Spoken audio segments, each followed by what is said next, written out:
Alica Medios, Radio Multimedia, la radio que se ve. Esto es la red de Radio Red en Nayarit. Información, orientación y servicio. Todo lo que sea noticia está en la red de Radio Red en Nayarit. Arturo Guerrero está en la red de Radio Red en Nayarit. Catedral de la Información.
Muy buenas tardes, les saluda a su amigo y servidor César Pérez en esta nuestra emisión vespertina de la red de Radio Red.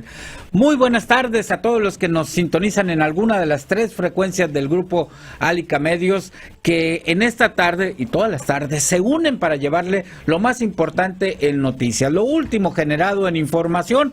Aquí se lo tenemos, aunque bueno, pues queremos que usted participe, que usted nos llame, que usted nos envíe mensajes, que usted interactúe con nosotros en los distintos espacios que tenemos a su disposición. 01800-670-7071, una línea gratuita para que nos diga qué es lo que pasa ahí donde usted vive, en su comunidad, en su ejido, en su municipio. Usted llámenos, están completamente libres las líneas aquí en nuestra cabina para que nos diga qué es lo que pasa. Si lo prefiere, si nos desea enviar mensajes de texto, lo puede hacer al 55-220, es muy sencillo, en su espacio de mensajes de su celular, usted pone la palabra patrona, da un espacio, pone el mensaje que desea enviarnos y lo envía al 55-220. Nosotros nos encargamos de ponerle voz a estos mensajes. Un saludo a todos los que nos sintonizan allá en Puerto Vallarta, en Bahía de Banderas, a través del 93.5 del FM, la patrona de Puerto Vallarta, también a quien lo hace en el estado de Nayarit, el norte principalmente, y la zona sur del estado de Sinaloa, a través del 98.1, la patrona de Nayarit, y desde luego nuestra casa 92.5 Radio Red. 3 estaciones unidas para llevarle lo más importante en esta tarde. Y bueno, pues en esta tarde saludo aquí en esta cabina a Karina Cancino, quien nos tiene un adelanto de la información. Karina, buenas tardes. Buenas tardes, César, buenas tardes a toda la auditoría. Así ya estoy lista con la información y tiene que ver con pues esta pérdida que ha tenido México paulatinamente desde los años 80 hasta la fecha, César, del segundo lugar de producción mundial del café, y es que actualmente ocupa el lugar número 9 por diversas cuestiones, entre ellas pues por el asunto de las políticas públicas, y es que se ha depreciado en nuestro país la identidad cafetalera, y en los estados de mayor producción como Veracruz, Chiapas, Tabasco y Nayarit, pues se ha privilegiado otro tipo de cultivos y se ha dado paso a pues situaciones que no han beneficiado nada a los productores y mucho menos pues a las personas que viven en general de este sector, pero sí se ha propiciado que, por ejemplo, cadenas internacionales se abastezcan del café y dejen poco dinero en México y poca rentabilidad a nivel mundial. Y también pues tenemos información acerca de la postura del gobierno del estado respecto a esto que anunciaban ya sobre la Isla del Amor en las Islas Marietas, que pues están gestionando que solo 3 meses sea cerrado el lugar para esperar que se restaure en alguna medida este sitio que, bueno, ya dijeron especialistas de la Universidad de Guadalajara que podría llevarse años para una recuperación más o menos pues buena, pero pues de todos modos vamos a presentar la postura que tiene el gobernante este asunto. César, la información. Gracias, Karina. Gracias por este adelanto de la información. De nuestra parte le vamos a tener información que tiene que ver con el manifestódromo que tenemos aquí frente al Palacio de Gobierno, y es que el pasado martes se levantó la huelga de hambre que mantuvo el lunes que se mantuvo por parte de integrantes de la Asamblea Estatal de Resistencia Popular. Y poco duró porque a partir de hoy hay una nueva manifestación. En esta ocasión son maestros jubilados de la Universidad Autónoma de Nayarit. Ellos quieren saber qué pasó, qué ha pasado con ese dinero del fondo de pensiones que, bueno, pues afirman, pues alguien se lo ha llevado. Así que más adelante le tendremos los detalles de esta información. Y también saludo en esta tarde a Álvaro Alatorre García con un adelanto también de su puntual dato. Álvaro, buenas tardes. César, buenas tardes al auditorio, a todos los compañeros de Alica Medios. Hablaremos del Índice Nacional de Precios al Consumidor que hoy publica el INEGI respecto a las ciudades, 46 ciudades que se incluyen en este índice que registran la más alta inflación. Nos referiremos al caso de la capital Nayarita, algo de un comparativo de los recursos federales que llegan a los municipios, un comparativo entre lo que les arribó en 2015 y lo que se prevé llegue en este 2016. De esto y más hablaremos en unos momentos más, César. Gracias, Álvaro, estaremos atentos a estos puntuales datos. También es viernes, saludo aquí en la cabina a Óscar González Bonilla, que nos tiene entrevista el día de hoy. Óscar, buenas tardes. Buenas tardes, César. Sí, muchas gracias. Mira, tenemos una entrevista hoy con Ramón Cambero Pérez, que es el presidente de Nayarit del Partido Acción Nacional. Dice él, en definitiva, no hay fecha para el lanzamiento de la convocatoria a elecciones de nuevo presidente del partido. Bueno, pues ahí escucharemos a Óscar González Bonilla, a Ramón Cambero en esta entrevista que nos presenta Óscar González Bonilla en esta tarde. También vamos a ir al norte de Nayarit, vamos con Jesús Cervantes, quien nos tiene un adelanto en la información en esta tarde. Jesús, buenas tardes. Muy buenas tardes, César. Bueno, pues en información del norte de Nayarit, la señora Elizabeth Partida Mallorquín, ejidataria de Aguaverde, municipio de Tecuala, pues denuncia ante la gente del Ministerio Público a quienes supuestamente, presuntamente, le arrebataron sus tierras. Más adelante la historia, como nos la narra la señora Elizabeth Partida Mallorquín. Y bueno, pues el sorgo dañado por el pulgón amarillo no sirve para el consumo del ganado, así lo manifiesta Emeterio Villa Arellano, presidente del ejido del Resbalón. Y en otro orden de información, disminuyeron los pacientes de influenza en Acaponeta, aunque los servicios de salud reconocen una muerte por esta causa. Esta y más información más adelante. César, vuelvo contigo. Gracias, Jesús, gracias por esta información que nos das en esta tarde. Vamos ahora sí a entrar de lleno a la información en esta tarde aquí en la red de Radio Red.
Bueno, y vamos a arrancar con Karina Cancino, nos tiene información importante que tiene que ver con el café, Karina. Así es, como les comentaba, este asunto del café, voy a componer primero mi micrófono, listo, ahora sí, porque luego nos andamos peleando la pantalla, mi querido amigo Álvaro Latorre y yo. Bueno, listo con la información. Y es que, César, como te mencionaba, México ocupó hasta los años 80 el segundo lugar mundial de producción del café, y esto ha ido cayendo, no solo por cuestiones de cambio climático y asuntos propios de la tierra o del cuidado de la tierra, sino también por acciones o políticas públicas, porque los gobiernos pues han desestimado esta cultura alrededor del café y han impulsado estrategias, sobre todo de comercialización a nivel mundial, que no le han sido benéficas no solo a los productores, sino en general a la manera en cómo se produce y cómo se consume café en México. Acerca de este asunto habla el director de la Academia Mexicana del Café, Jaime Eduardo Rentería Ayala, quien está en Nayarit para pues atender algunos talleres tanto con productores como empresarios y consumidores del café. Esto pues para concientizar primeramente a los productores sobre la tecnificación o los usos agrícolas principalmente que deberían de tenerse como cuidado o prevención para un buen cultivo. A los comercializadores pues para saber pues cuáles podrían ser los beneficios que le den redituables la venta de este grano, y por supuesto a los empresarios del café como tal y consumidores a la manera en cómo pues se sirven y se degustan las tazas de café. Pero vamos a escuchar qué es lo que dice al respecto el director de la Academia Mexicana del Café, Jaime Eduardo Rentería. Desafortunadamente hay algo en México que daña al mercado, que son políticas públicas. Básicamente en el 89 éramos el segundo país productor de café en el mundo, solamente después de Brasil, y Brasil nos ganaba por restricción territorial. Hoy en día somos el 9º país, por debajo de Costa Rica, de Guatemala, países súper pequeños. ¿Qué es lo que, Colombia, que tú mencionas el ejemplo, qué es lo que han entendido estos países acerca de su producción de café? Es el segundo producto más comercializado del mundo, y esto ellos lo han ocupado para tener la comercialización de café como una palanca de desarrollo para el país. Lo vemos a países como Vietnam, como Costa Rica, como Guatemala, como los mismos Perú, los países centroamericanos, tenemos Brasil, tenemos a Vietnam, que han sabido ocupar esta parte de su producción de café como palanca de desarrollo de todo un país. Y acá, ¿qué es lo que falta? O sea, porque vemos, por ejemplo, que los productores o gente que está en la iniciativa privada, pues quiere apostarle a este asunto.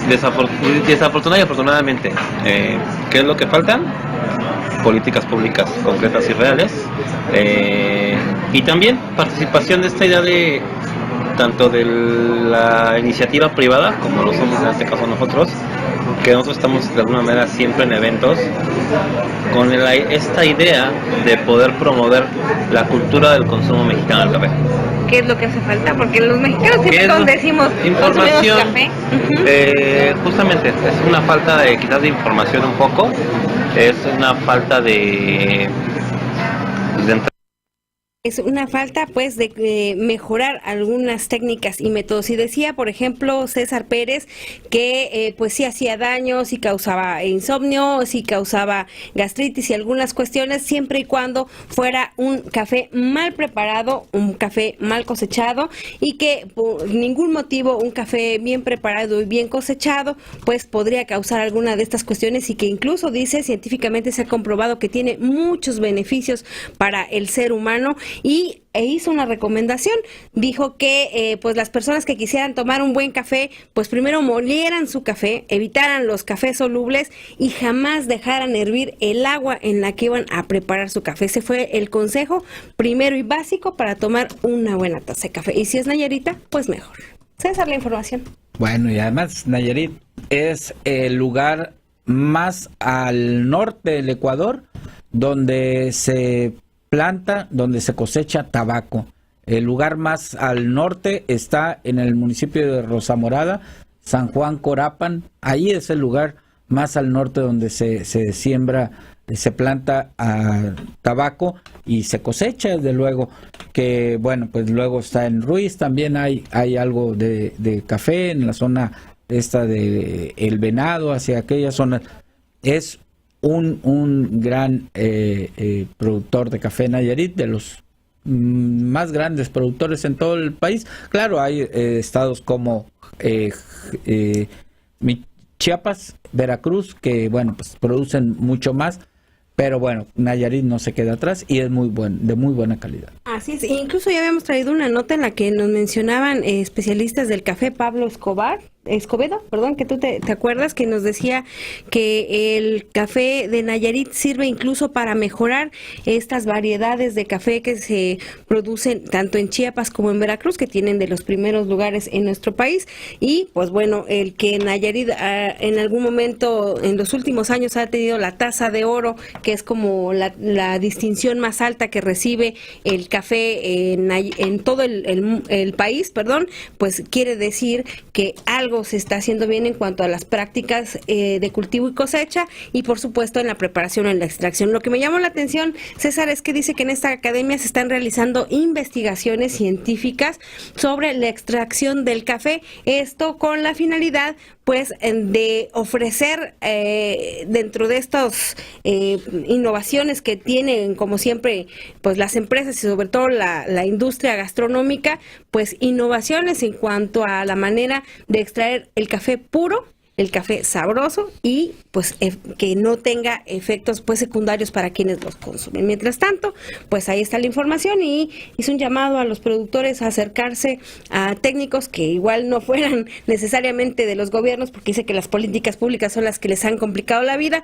pero sí a estas otras escuelas para que les dieran algunos tips y algunas pues recomendaciones de cómo hacer buenas cosechas sin necesidad de utilizar ni pesticidas, ni fertilizantes, ni todas estas otras cosas que pues pueden afectar a un buen café. Café orgánico que está tan de moda. Gracias, Karina.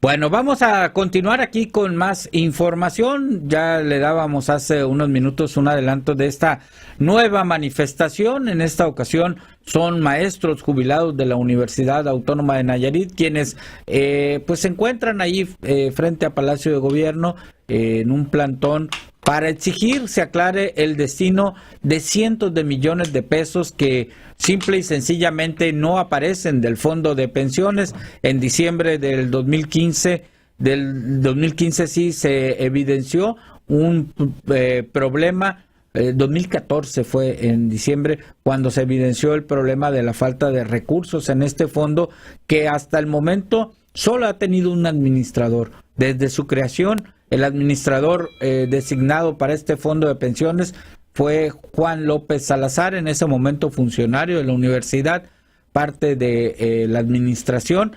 Y bueno, pues no ha habido cambio en en el administrador. Juan López Salazar después se convertiría en el rector. Actualmente es el rector de la universidad y bueno, siguen los problemas. Los maestros demandan que se transparente este recurso que ellos han aportado y que no se sabe dónde están. Vamos a escuchar a la maestra jubilada de la Escuela de Enfermería, Berta Arellano López, quien habla de este problema que enfrentan.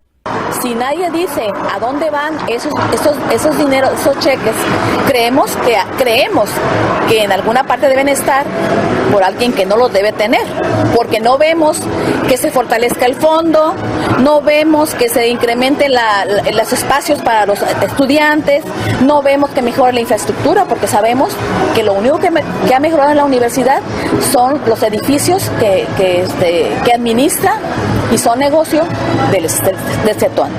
Se hablaba de que este fondo iba a tener una vida útil de más de 100 años por todo el recurso.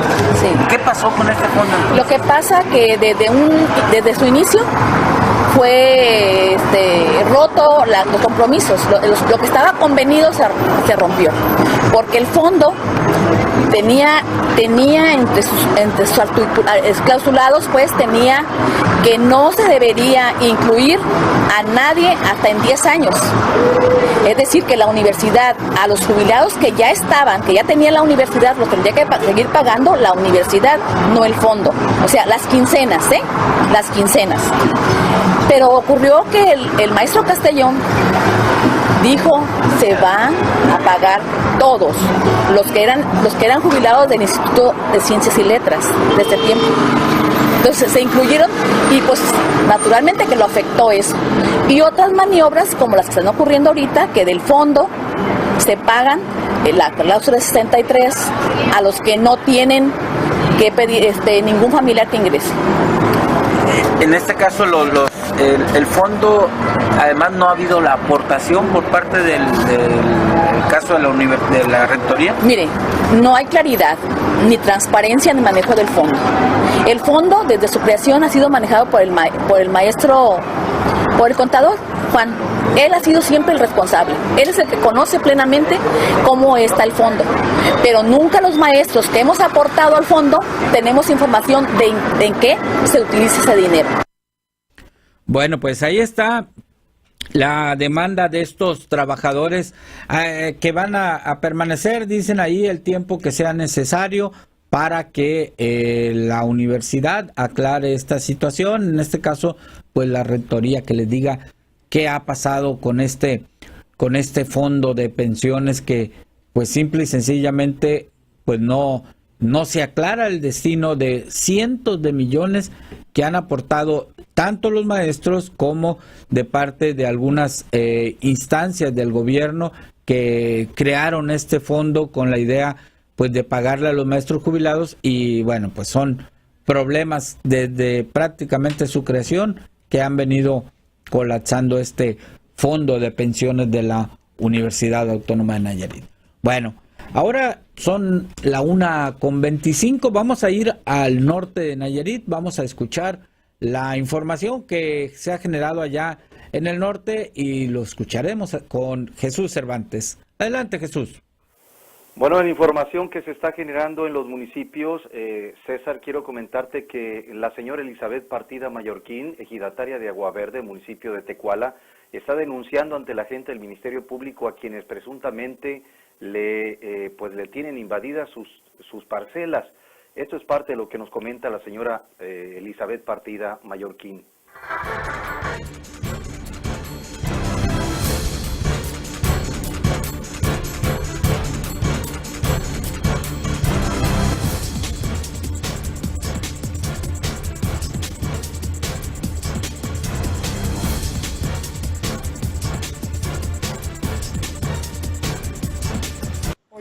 Yo quiero justicia porque me están invadiendo mis tierras y en unas tierras me tienen sembrada y yo quiero que me entreguen mis tierras porque me están haciendo daño. ¿Estas tierras dónde se encuentran? Estas tierras se encuentran en Agua Verde, municipio de Tecuala. ¿A quiénes denunció y cuándo? Yo denuncié a María Luisa Estrada Sarabia, a Francisco Javier Rodríguez Malverde, Natalí y Pablo, y Pedro y Alejandro. A todos Estrada Sarabia. Y yo quiero justicia porque me están invadiendo mucho las tierras y son puros corajes míos. ¿Usted tiene documentación que acredita que...? Sí, yo soy la dueña, yo tengo mi certificado y no me quieren hacer caso. Me juzgan como loca. Pero ¿por qué le invadieron sus parcelas? ¿Usted tiene su certificado? Yo tengo mi certificado donde consta que yo soy dueña y ellos no me la quieren entregar porque el Ministerio Público está de acuerdo con ellos. Pero usted ya llevó un juicio ante el tribunal de Mazatlán. Sí, yo ya llevé un juicio y aquí tengo mis papeles, la resolución del tribunal agrario que me entregó. ¿Desde cuándo le tienen invadidas sus parcelas y cuántas hectáreas son estas? Son casi 5 casi. 5 hectáreas. Sí. ¿Desde cuándo tienen en posesión ellos de estos terrenos y que no se los quieren entregar? Desde el 2008. ¿A usted le dejó su esposo? El esposo mío me dejó como beneficiario. ¿Cómo se llamaba su esposo? Mi esposo se llamaba Salvador Estrada López. Y bueno, pues usted qué está pidiendo a las autoridades para que pues actúen, ¿no? Yo lo que quiero justicia. La señora Elizabeth Partida Mallorquín dice que parte de que el Ministerio Público de Tecuala no le esté procurando justicia se debe que a un hijo de los denunciados de nombre Pablo Estrada Sarabia es agente de es elemento de la Agencia Estatal de Investigaciones. Y continuando con más información, César, El sorgo dañado por el pulgón amarillo no sirve para el consumo de ganado, así lo reconoce Emeterio Villa Arellano, presidente elegido del Resbalón.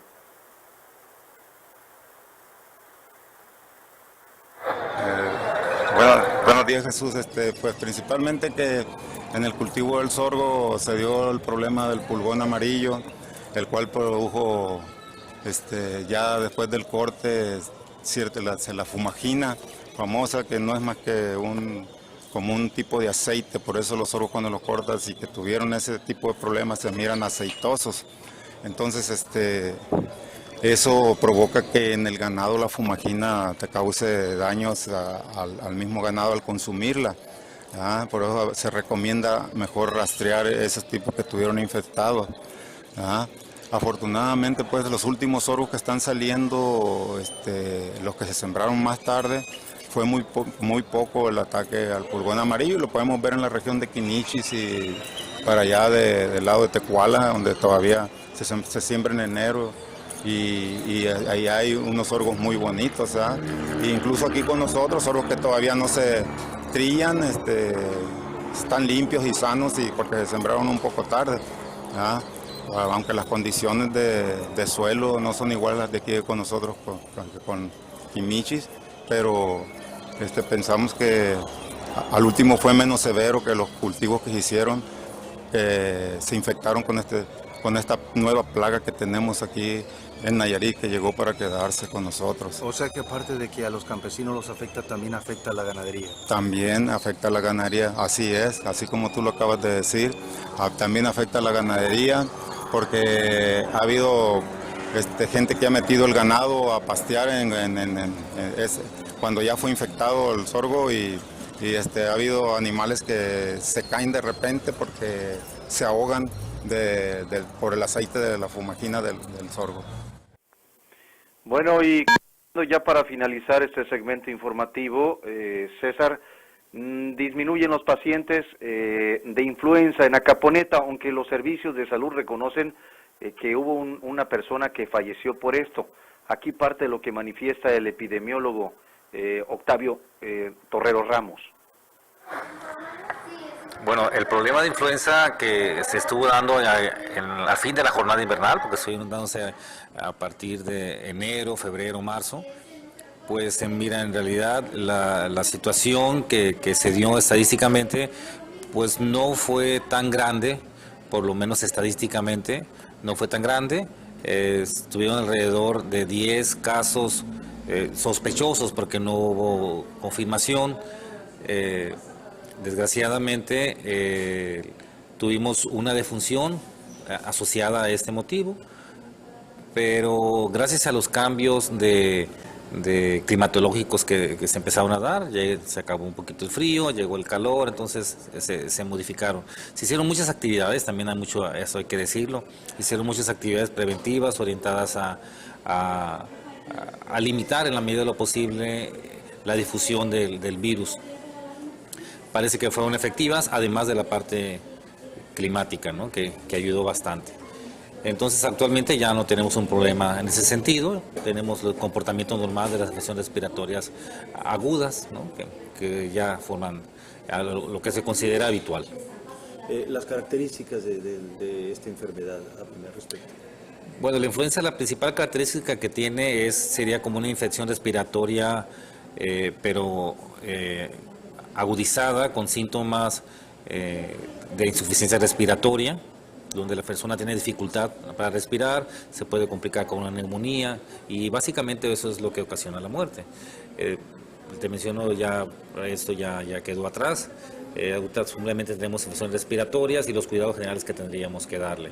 Por supuesto que tendría que haber fiebre, en ocasiones se acompaña de dolor del cuerpo, pero la principal característica es la infección respiratoria. Lo que concluye el epidemiólogo de los servicios de salud en Acaponeta, Octavio Torrero Ramos, un fallecimiento presuntamente por influenza. Es la información. César, luego contigo a la ciudad de Tepic. Bueno, muchas gracias a Jesús Cervantes por la información. Ya lo saben, nos escuchamos el lunes con él muy temprano. Y bueno, pues vamos rápidamente a nuestra pausa comercial. De regreso tendremos aquí el puntual dato, la entrevista de Oscar y mucho más información aquí en la red de Radio Red.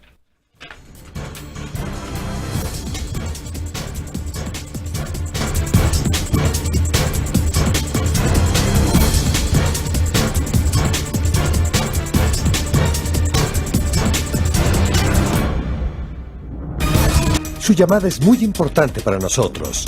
Nada sin costo.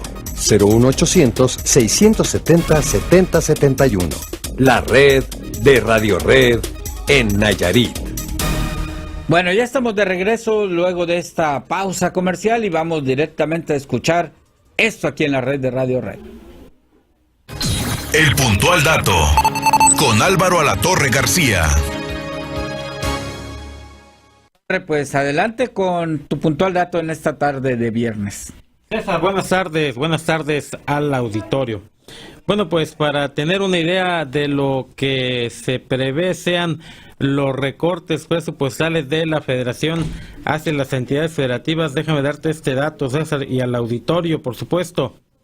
Entre enero y marzo de 2016, Nayarit ha recibido vía participaciones federales 1.553 millones de pesos, según información de la Secretaría de Hacienda y Crédito Público. Esta cifra es menor en 38 millones de pesos respecto a lo recibido de enero a marzo de 2015, que en ese entonces fue del orden de los 1.591 millones de pesos. Así que ya comienza a sentirse el impacto de los recortes anunciados por la Federación. En esta ocasión nos referimos exclusivamente a las participaciones federales. Hay 38 millones de pesos menos en estos primeros 3 meses de 2016 en relación con los primeros 3 meses de 2015. Y a propósito de recursos federales, Nayarit es la tercera entidad del país con el mayor incremento de recursos del Fondo de Aportaciones para el Fortalecimiento de los Municipios Fortamun entre 2015 y 2016. El año pasado por esa vía se recibieron 607.9 millones de pesos, en tanto que en el 2016 se prevé recibir 623.2 millones, es decir, un incremento de 2.5%. Los mayores incrementos los reportaron Baja California Sur y Quintana Roo, con 3.7 y el 3.6% respectivamente. La manera de distribuir los recursos del Fortamun responde a criterios exclusivamente poblacionales. En el caso de los municipios, la distribución se realiza en proporción directa al número de habitantes de cada entidad.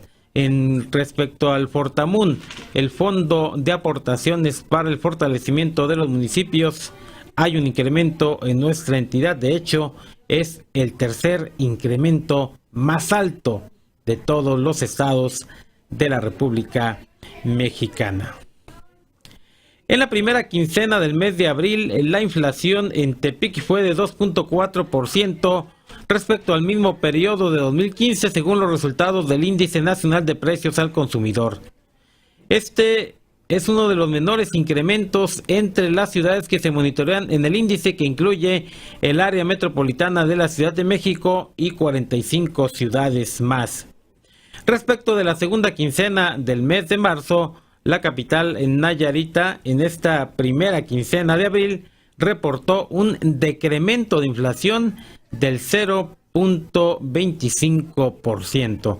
Es decir, de entre la segunda quincena de marzo y la primera de abril, en Tepic bajó la inflación, un ligero decremento del 0.25%. Pero en relación con la primera quincena de abril de 2015, hay un aumento inflacionario del 2.4%.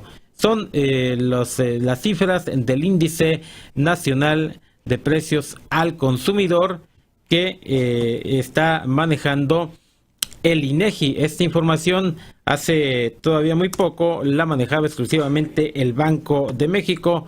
Ahora la publicita, la da a conocer el INEGI. Son, César, las cifras, los datos de esta tarde. Bueno, finalmente creo que en estos datos que nos regalas, Álvaro, hay una compensación del recorte que se hace a las participaciones, que ya hablabas de algo así como 38 millones, que se compensa con el incremento en este fondo de fortalecimiento, que no es lo mismo, sabemos, ¿no? Uno es para el gasto corriente y el otro se refleja en obras, ¿no? Mira, el fondo de fortalecimiento municipal está dentro de los rubros que comprende en general las participaciones federales. En general, las participaciones en los primeros 3 meses de 2016 reportan un decremento de 38 millones respecto al mismo periodo, es decir, a los mismos primeros 3 meses de 2015. Hace ya algunos años que no se reportaba un decremento, una baja en las participaciones de esta naturaleza. El Fondo de Aportaciones para el Fortalecimiento de los Municipios, el apartado que estamos citando es un comparativo de todos los recursos que se recibieron en 2015 contra los que se prevé, los que están presupuestados recibir en el 2016. Esto podría sufrir alguna modificación, pero en ese sentido, si consideráramos que se va a recibir el recurso que está presupuestado, habláramos pues de un aumento del Fortamun para los municipios de nuestra entidad ya lo mencionamos, del 2.5%. El Fortamun forma parte también de estos recursos que llegan directamente a las arcas estatales, las participaciones federales, de los cuales las administraciones de los estados pueden disponer libremente. Bueno, pues muchas gracias, Álvaro. No nos resta más que desearte que tengas una muy buena tarde. Igualmente, buen fin de semana para todos.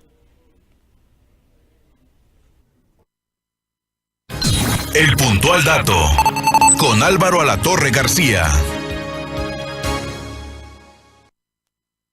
Vamos aquí a más información. Tenemos también participación del auditorio. Nos dicen, quiero informar que hay problemas porque Carlos Rodríguez de Guamuchilar se está acabando de tumbar toda la madera para venderla y no está dejando para reforzar los cercos, dice una persona, dice atentamente Guamuchilar, es una persona obviamente de allá del municipio de Guajicori. Así que, bueno, pues ahí está esta mensaje, esta información información que nos pasan de aquel lugar. Ahora vamos aquí a más información y esto tiene que ver con lo que habló en hace el día de ayer, una reunión que sostuvimos los medios de comunicación con el ex gobernador Antonio Echevarría Domínguez, quien detalló pues lo que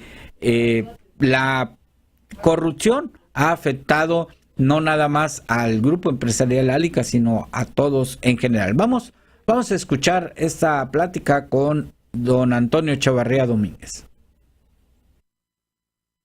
No nomás ha afectado al grupo Alica, ha afectado a todo el país, a todo el estado, a todo el municipio. La corrupción es un cáncer que te genera, en primer lugar, mucho burocratismo, te genera perder tiempo y te genera perder decisiones importantes, porque si no le entras tú a la corrupción, si no les haces caso a los corruptos para que te autoricen una u otro proyecto, pues la idea de invertir se queda en proyectos. Financieramente, ¿en cuánto estamos hablando que le ha afectado? No sé decir, desgraciadamente, pues sí se tiene uno que hacer lo que vienes, a la tierra que fueres a hacer lo que vienes, dicen. Pero francamente no sé decir, yo casi no opero ya. Yo ya no estoy en ese tipo de trato, ya no estoy en ese tipo de negociaciones, valga la expresión. Francamente sería cuestión que hablara con las personas que operan las empresas, ¿no? ¿Cómo frenar este contador? O sea, con educación, con participación, con valor cívico, desarrollar acciones con elementos que puedas probar que existe corrupción. ¿Es difícil erradicar la corrupción, don Toño? Es cuestión de cultura, es cuestión de educación, es cuestión de decisión, es cuestión de persignarse y tomar la decisión, ¿no? El sector empresarial impulsa una ley 3 de 3 que se denomina. Ojalá que se publique, que se apruebe, pero que se aplique. México tiene leyes muy buenas, pero no se aplican. Tiene leyes extraordinarias desde el punto de vista de productividad, del trabajo. Constitucionalmente las garantías individuales son un ejemplo a nivel mundial, pero pues desgraciadamente falta que vivamos en un estado de derecho. Aquí el derecho se lo aplican al ciudadano y la autoridad hasta nunca se lo aplica al estado de derecho. Pues ahí está la opinión de el contador público Antonio Echevarría Domínguez sobre estos problemas que finalmente a todos nos atañen, a todos nos preocupan. El problema de la corrupción, pero sobre todo de la impunidad con que se vive aquí. Bueno, y también aprovechamos, ahorita que escuchamos a Antonio Echevarría, que hoy es cumpleaños de su hijo Antonio Echevarría García, nuestro director de aquí del Grupo Empresarial Álica. Bueno, pues le enviamos un afectuoso saludo. Tenemos participación del auditorio a través de llamadas que nos hacen y que Sandra Carvajal lo convierte en mensaje. Dice, no al reemplacamiento porque si nos vamos, los funcionarios de gobierno o ediles, diputados y demás, ellos mismos no traen placas nuevas y hasta traen de otros estados. El buen juez por su casa empieza. Que ellos pongan el ejemplo. Entonces, hasta entonces vamos a ponerle placas a las nuevas, a las unidades. Saludos a todos en cabina de mi gente de Bahía, a mi gente de Bahía y en especial a lo de Marcos, dice el profesor Baena, profesor Luis Eduardo Baena de allá de lo de Marcos. Tiene mucha razón. Aquí en el Congreso muchos diputados traen placas vencidas, incluso placas de otros estados. Eso sí, unos carrazos de varios millones de pesos, pero bueno, ese es un tema que habremos de tocar más adelante. Ahora aquí en la red de Radio Red vamos a esto en esta tarde. La entrevista en la red con Óscar González Bonilla. Óscar González Bonilla, adelante con la entrevista de esta tarde. Bien, gracias, César. Según dijimos que Ramón Cambero señala que no hay fecha determinada para el lanzamiento de la convocatoria. Dice él que la dirigencia nacional del PAN está muy ocupada en los 12 procesos electorales que actualmente se realizan en el país. Por tanto, no tiene dirigida la mirada a Nayarit. Pero escuchemos la versión que nos da el propio Ramón Cambero, que es el presidente de Nayarit del Partido Acción Nacional. Yo creo que los órganos internos del partido, cuando decidan emitir un documento, pues en ese sentido yo voy a ser muy respetuoso de los tiempos, los plazos y lo que ahí se señale, las reglas, etcétera, etcétera. Entonces, ahorita no se ha pronunciado ningún órgano, entonces yo lo que recomendaría que esperemos pues que los órganos internos del partido se pronuncien, es decir, comité estatal, consejo estatal y el mismo comité ejecutivo nacional.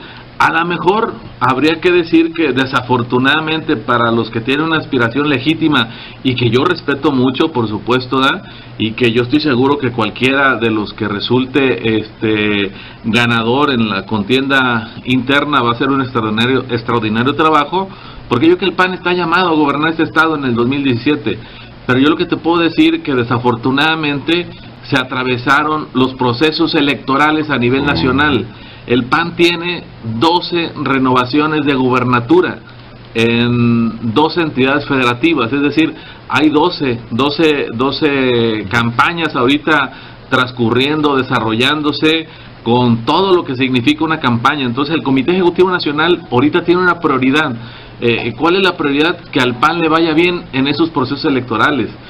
Pero por si fuera poco, también ahorita estamos en un proceso de integración del constituyente en la Ciudad de México.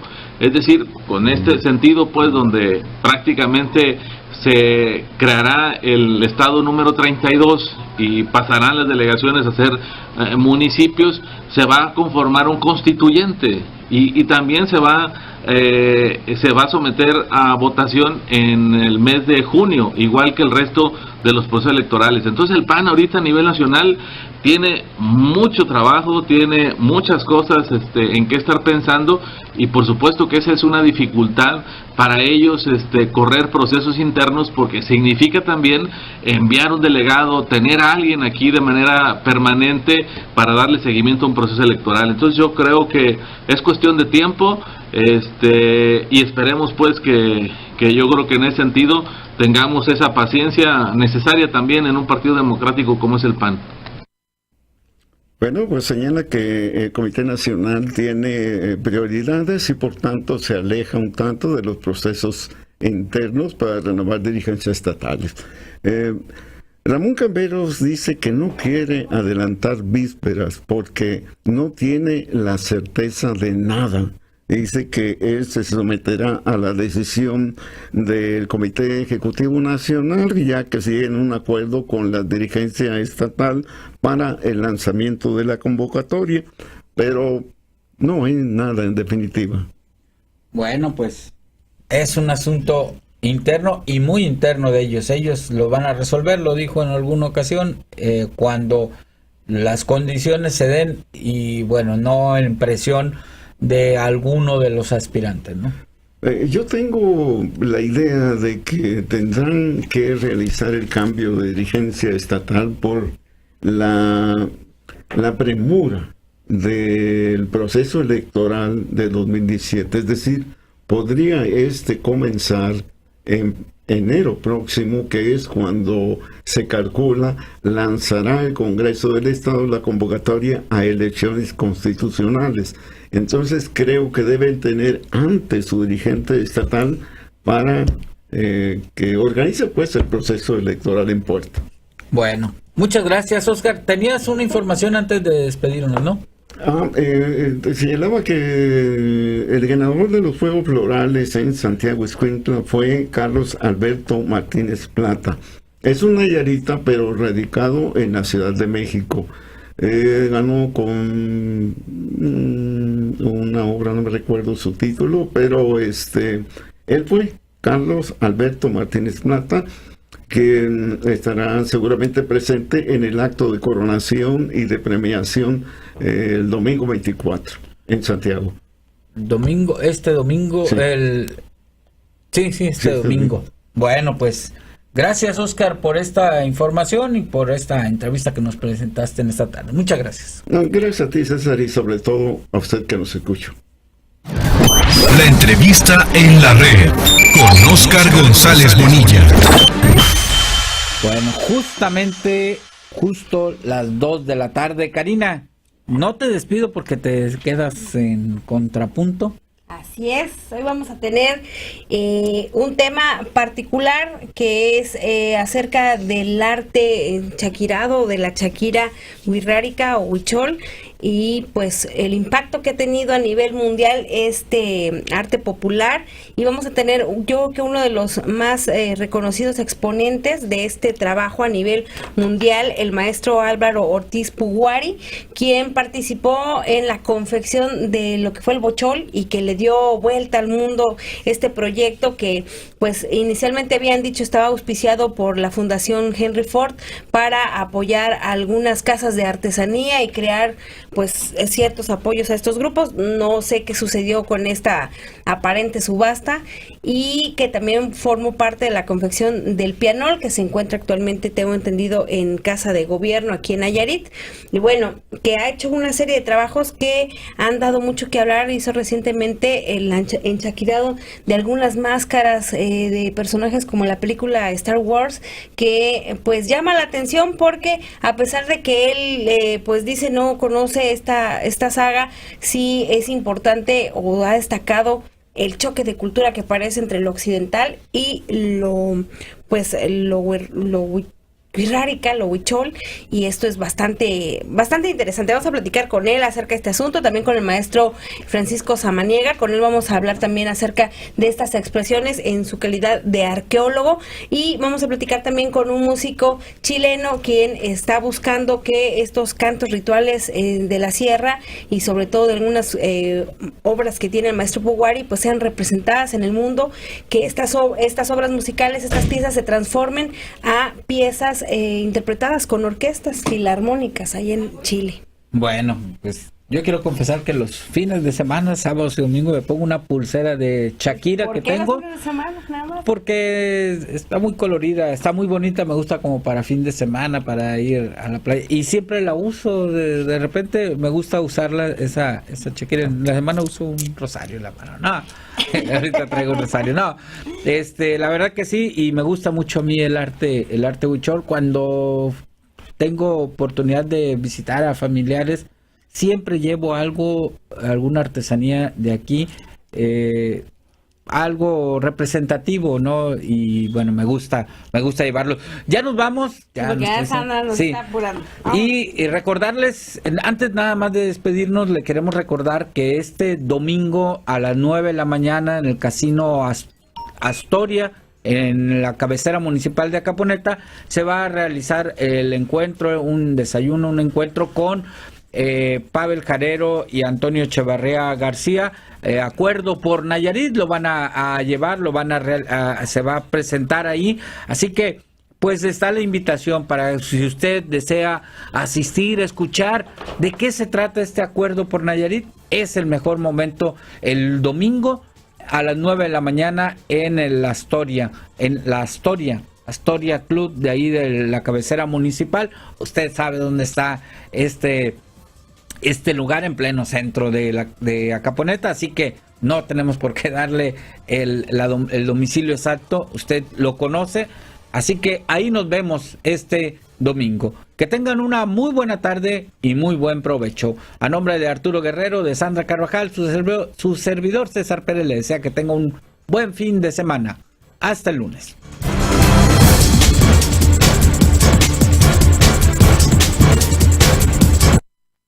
Alica Medios, Radio Multimedia, la radio que se ve. Esto fue la red de Radio Red en Nayarit, catedral de la información desde hace más de 35 años en México. Y el servicio informativo más completo en Nayarit. Las voces más conocidas, experimentadas y confiables de la radio. La red de Radio Red en Nayarit, catedral de la información.